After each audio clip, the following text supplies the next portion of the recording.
आजादी का सफर आकाशवाणी समाचार के संग एक राष्ट्र का उदय। भारत का गौरवशाली स्वतंत्रता संग्राम आधुनिक विश्व के महानतम संघर्षों में शामिल है।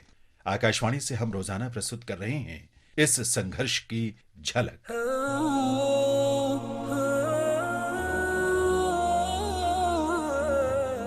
आज की कड़ी में हम स्वाधीनता सेनानी यूसुफ मेहर अली को श्रद्धांजलि अर्पित कर रहे हैं। उनका निधन 2 जुलाई 1950 को हुआ था। यूसुफ मेहर अली को साइमन वापस जाओ और भारत छोड़ो के नारे देने का श्रेय दिया जाता है। Simon, go back! Simon, go back! Simon, go back! Yusuf मेहर अली का जन्म 23 सितंबर 1903 को हुआ था। उन्होंने नेशनल मिलिशिया, बॉम्बे लीग और कांग्रेस सोशलिस्ट पार्टी की स्थापना की थी। यूसुफ ने अनेक किसान और व्यापार संघों के आंदोलन में महत्वपूर्ण भूमिका निभाई थी।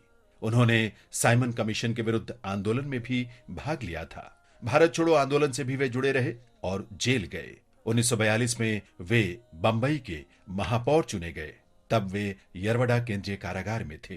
यूसुफ अली जाने माने लेखक भी थे। उन्होंने leaders of India, the prize of liberty और अंडरग्राउंड मूवमेंट पुस्तकें लिखी। राष्ट्रवादी नेता यूसुफ जीवन भर जनसेवा करते रहे। 1950 में उनका निधन हो गया।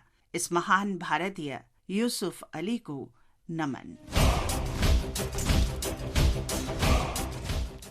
हम आज स्वतंत्रता सेनानी बख्त खान का भी स्मरण कर रहे हैं।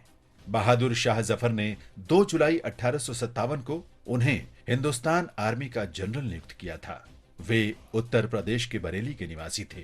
पहले वे ब्रिटिश भारतीय सेना की आर्टिलरी में सूबेदार रहे।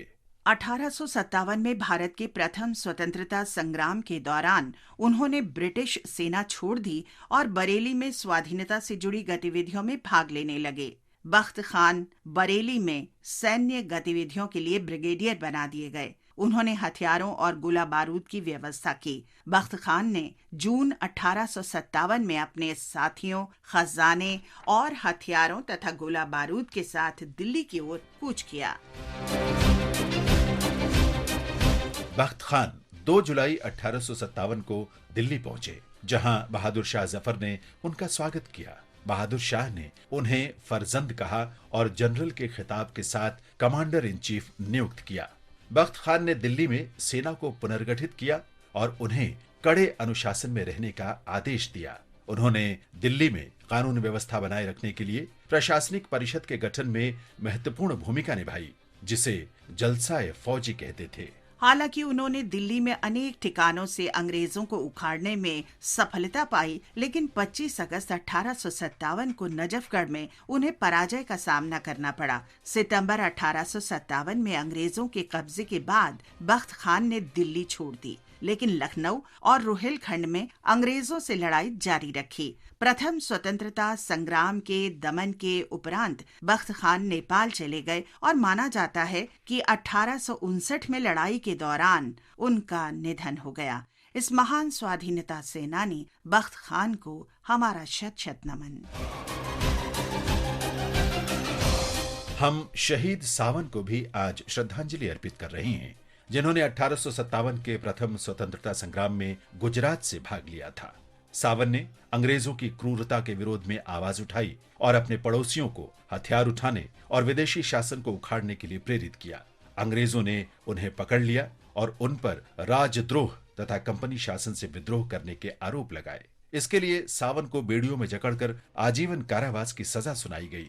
अंडमान द्वीप समूह में 2 जुलाई 1859 को कैद में ही उनका निधन हो गया। भारत मां के इस महान सपूत शहीद सावन को हमारा शत शत नमन।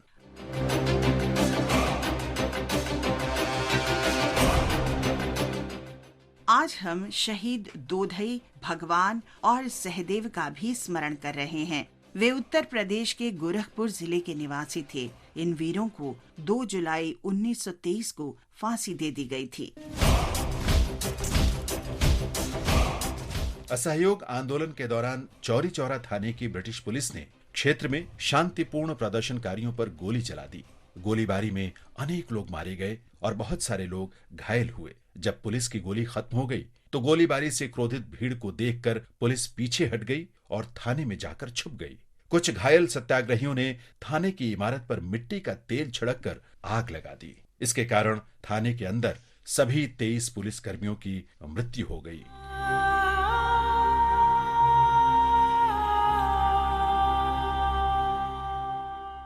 दोधई, भगवान और सहदेव आरोपियों में शामिल थे। उन्हें चौरी चौरा की घटना में शामिल होने के लिए दोषी ठहराया गया। उन्हें मौत की सजा सुनाई गई और 2 जुलाई 1923 को फांसी दे दी गई। आकाशवाणी की ओर से भारत माँ के इन महान सपूतों दोधई, भगवान और सहदेव को हमारा शत शत नमन।